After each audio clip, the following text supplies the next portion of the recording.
you mind giving us a clap? You have bigger hands. Yeah. Yeah, we did it. That was a good one. No, don't cut the other one out. We don't want anyone to see that. All right. Hello and welcome to the Serpent Temple podcast and YouTube channel. I'm here with Julien from Benighted. Yeah. Hello. Thank you so much for coming on. Thank We're you. going to do a Psycard reading. We don't have much time, so I'm going to try and be a little bit quick. But the way it works, they're based on Jung's archetypes, similar to tarot, as I was explaining to you earlier. We're going to have this card be your past, this card be your present, and this card be your future. Okay. So would you like to turn over the first card? I will.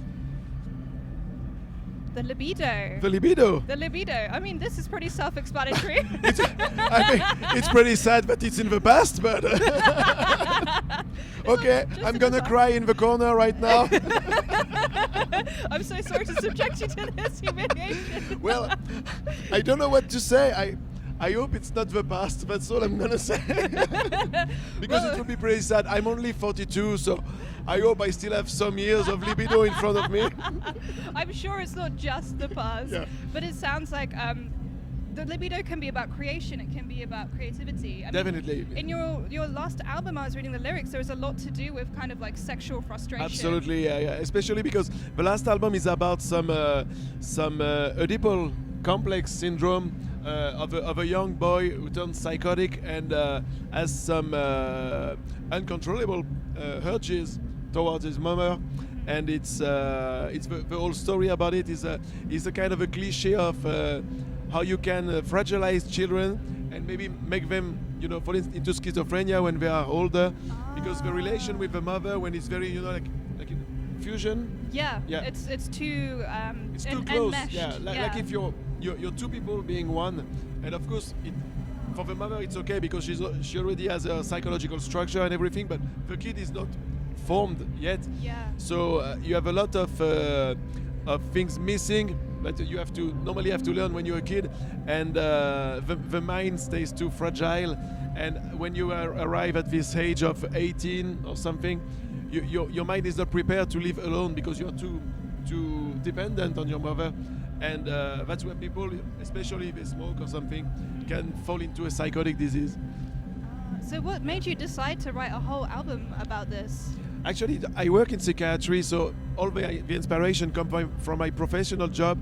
But the idea came from one of the patients I used to help for years, and he's the one with a cleft palate, this sleep trouble, and he has this kind of relation with his mother. Wow. So I inspired myself with his story. Of course, not exactly the same, because of professional, discretion. Yeah. Of course. And he inspired me this story of a kid who was how can I say that? Who has a very special way to want to go back inside his mom where he's safe.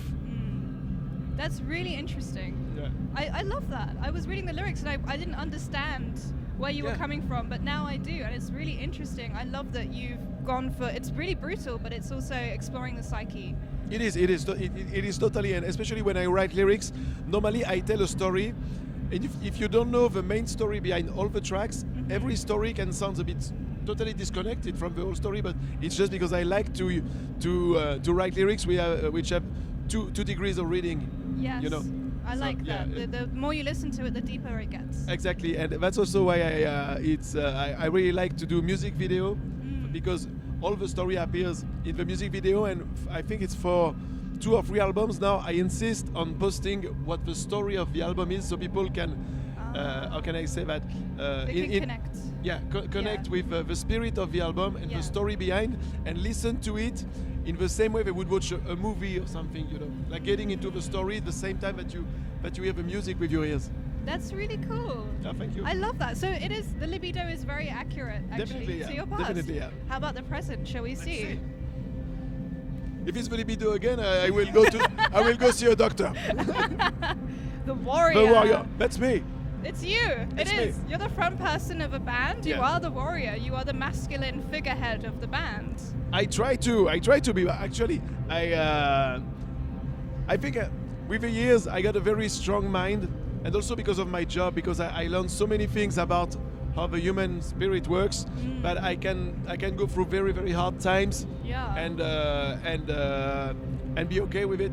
And for example, with the COVID experience and all the bad stuff that happened, because the spring was very, very hard. I lost a lot of people because of suicide and this kind of stuff. And still, I keep going and accepting what life is about, and with hard times, and you have to move on and keep going. And I think if I would talk about myself as a warrior, it will be more in a mental way than for my physical appearance or me on stage. More than even if hard stuff arrive, I will keep going and keep going. What you describe sounds like stoicism. Like stoicism? Yeah, exactly. Yeah, so it's like a belief you subscribe to. But not just denying it and keep moving. It's working on it, and let go out everything that is negative, and to have a process with it, to clean myself with it. Not to keep it inside. Yeah. Because at some point I would probably break down, which is normal. But to learn how to get rid of it in a very healthy way.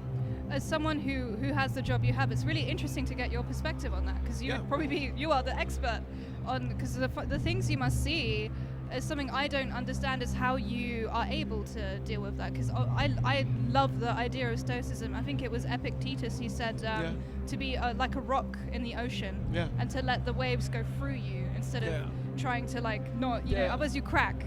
So it's really interesting to get your perspective on that. Yeah, but I think resist against the thing is one thing, but it's also important to be able to deal with them, to get away with it. Okay, beautiful. So you are a warrior in the mind and in the spirit. I try to. I try to be. You try to be. So shall we see the future? Let's see. I'm very curious. Work. Wow. Oh my God, that's true. We have a new album on the way. Fantastic. And there is a lot to do. But I already have a very precise idea of a disgusting story I will put inside. Are you willing to share it with us? I can a bit if you want. Yeah, I'd love that. It's about I won't tell the name or anything, but it's about a syndrome of hallucinations where some people have the visual perception that they have insects running under their skin. Wow. And it's about someone who has this kind of disorder and cuts himself to try to get rid of the insect. Oh, this is heroin addicts have this sometimes, don't they? Maybe when they are in how do you say that? When you miss when they're off the drugs. Yeah. Because there's I don't know. Also the alcoholics can have this when they have this how do you call that? Delirium tremens, DT. Yes. Yeah. There's a documentary. I don't know if you know the band. Pentagram. Yeah. Bobby Liebling. There's a documentary about his life, and he thinks there's insects in his. He thinks he has parasites under his skin. Yeah.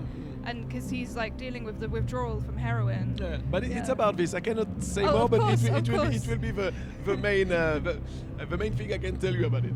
Thank you for sharing that. That's really interesting. I can't wait to listen to that and dig into those lyrics. Hope you will like it. Thank you. I will like it. Yeah, insects under the skin. Ooh. Delightful. I don't know how much time we have left. No time. Okay, all right. Well, I'm sorry we didn't have much time with you, but it was thank you so pleasure. much. For me too. Thank you for your kindness, and thank you for inviting me, guys. Oh, thanks for the time. You must be really tired. You've been talking to no, lots it's of okay. people It's all okay. day. No, I'm okay. It's a pleasure. Well, thank you so much, Julien. Thank you. My pleasure. Thank you for watching, everybody. Thank you. Bye-bye.